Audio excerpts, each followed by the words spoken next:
శ్రీమాత్రే నమః. నమస్కారం. శరణమయ్యప్ప. సద్గురు జ్యోతిషాలయం డిసెంబర్ నెల గోచార గ్రహస్థితులను దృష్టిలో పెట్టుకొని అన్ని వర్గాల వారిని దృష్టిలో పెట్టుకొని ఈ నెల జాతక పరిశీలన అనేది చెప్తున్నాం 12 రాశులకి.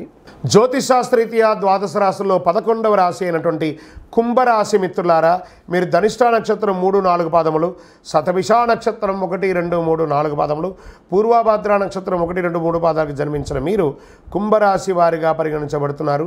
ఈ నెల మీకు శుభాశుభ ఫలితాలు ఎలా ఉన్నాయి, 7.5 శని యొక్క ప్రభావం ఎలా ఉంది అనేది కూడా చూద్దాం. రాహు కాస్త మీకు అనుకూలంగా కనిపించట్లేదు. బృహస్పతి 4వ ఇంట్లో, శని 2వ ఇంట్లో ఉన్నారు, కేతు 8వ ఇంట్లో, అంగారకుడు 10వ ఇంటికి అధిపతి మరియు తిరోగమన కదలికతో ఉన్నాడు. కేతు 8వ ఇంట్లో. చేపట్టిన పనిలో అవరోధాలు ఉన్నప్పటికీ నిదానంగా పూర్తి చేస్తారు. సంఘంలో పేరు ప్రతిష్టలకు లోటు ఉండదు. చిన్ననాటి మిత్రులతో విందు వినోదాల కార్యక్రమాల్లో పాల్గొంటారు. ఇంటిలో వివాహాది శుభ కార్యక్రమాలకు ఏర్పాట్లు చేస్తారు. తెలివితో కొన్ని వివాదాల నుంచి గట్టెక్కుతారు. తొందరపడి వ్యాపారంలో ఇతరులకి పార్ట్నర్షిప్ ఇవ్వకండి, దానివల్ల నష్టపోతారు. గృహమునకు శుభకార్యాలు చాలా అద్భుతంగా ముందుకెళ్తుంది. కలిగిన సమాజంలో కలిగిన వ్యక్తులతో పరిచయం పెరుగుతుంది. వ్యాపారాలు క్రమక్రమంగా అభివృద్ధి అవుతుంది. ఉద్యోగంలో ఆశించిన మార్పులు ఉంటాయి. అన్ని రంగాల వారికి ఒత్తిడిలు తొలగిపోయి కాస్త మీరు బ్రీత్ వస్తుంది. అన్ని రంగాలు వాళ్ళకందరికీ బ్రీత్ వస్తుంది. ఆరోగ్య విషయంలో అశ్రద్ధ చేయడం మంచిది కాదు. మీకు శస్త్రచికిత్స కూడా అయ్యే అవకాశాలు ఉన్నాయి. ఆర్థిక పరిస్థితి మెరుగుపడుతుంది. నూతన వ్యక్తుల పరిచయాల ద్వారా సంతోషం కలుగుతుంది. ఆస్తి క్రయ విక్రయాల్లో సమస్య తొలగిపోతుంది. కోర్టు కేసు ఏమన్నా ఉంటే కలిసి వస్తుంది అని కూడా. అన్నదమ్ముల మధ్య వాదోపవాదాలని మానుకోండి. వీలుంటే సైలెంట్గా ఉండండి. వృధా ప్రయాణాలు చేయకండి. ధనపరంగా ఇబ్బందులు తప్పదు.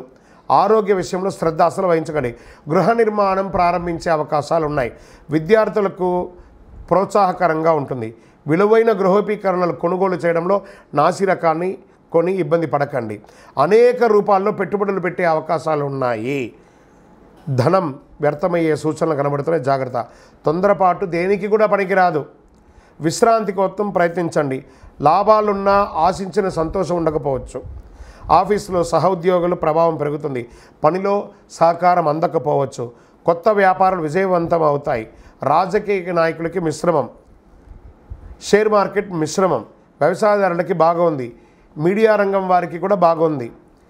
ఐటీ రంగం వారికి కూడా బాగుందని కూడా చెప్పుకోవచ్చు. ఈ యొక్క దీంట్లో శుభదినాలు ఈ నెల ఎలా ఉంది అని అనుకుంటే డిసెంబర్ 1, 4, 8, 12, 15 ఈ రోజులు బాగుంటాయి. చంద్రాష్టమం డిసెంబర్ 22 నుండి మధ్యాహ్నం 12:55 నుండి డిసెంబర్ 25 1:51 వరకు ఉదయం తెల్లవారుజామున జాగ్రత్తగా ఉండాలి. ఈ 2.5 రోజులు. అదృష్ట సంఖ్య 1, 7, 9.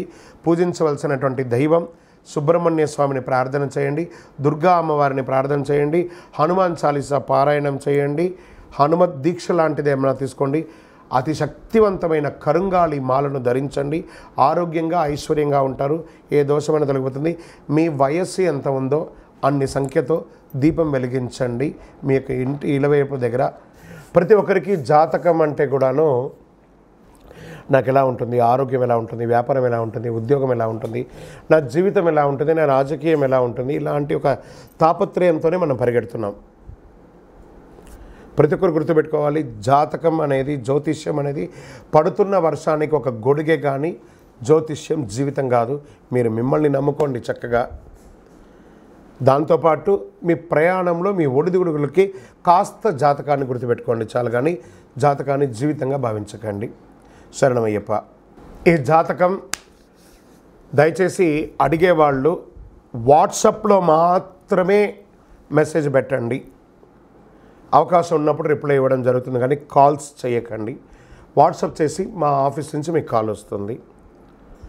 మీరు మీ జ్యోతిష్యం తెలుసుకోవడానికి మీ యొక్క date of birth, time of birth, place of birth WhatsApp చేయాలి. శరణమయ్యప్ప. అర్ధరాత్రి ఫోన్లు చేయడం, ఏయో క్వశ్చన్స్తో అడగడం, మళ్ళీ చెప్తున్నాను, డోంట్ కాల్ అస్. ఈ యొక్క ద్వాదశ రాశి ఫలితాలన్నీ పొందినటువంటి మన ఛానల్ ప్రేక్షక మిత్రులందరికీ కూడా శుభాకాంక్షలు.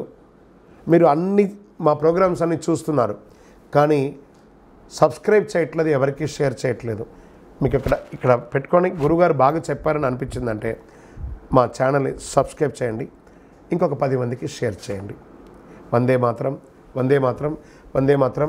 తిరుపతికి వచ్చినప్పుడు మన అయ్యప్ప స్వామి వారి 18 అవతారాల దేవాలయం బ్రహ్మశ్రీ డాక్టర్ చంద్రమౌళి గురుస్వామి గారు నిర్మించారు. మీకోసం అక్కడ మేము ప్రార్థన చేస్తూ ఉంటాం. మన దేవాలయం ఇప్పుడు నిత్య అన్నదానం అక్కడ జరుగుతుంది.